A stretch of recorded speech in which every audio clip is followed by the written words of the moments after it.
डरहरू एकै ठाउँमा मिसिन्थ्यो।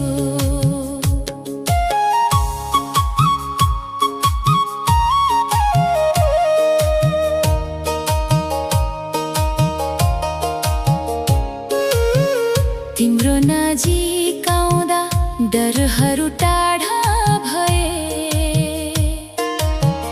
मनका गहिरा पीडा बिस्तारै हराउँदै गए। तिम्रो हात समाउँदा विश्वास बलियो बन्यो, तिम्रो साथ पाएपछि मेरो संसार सजाइदियो। अधुरो बाट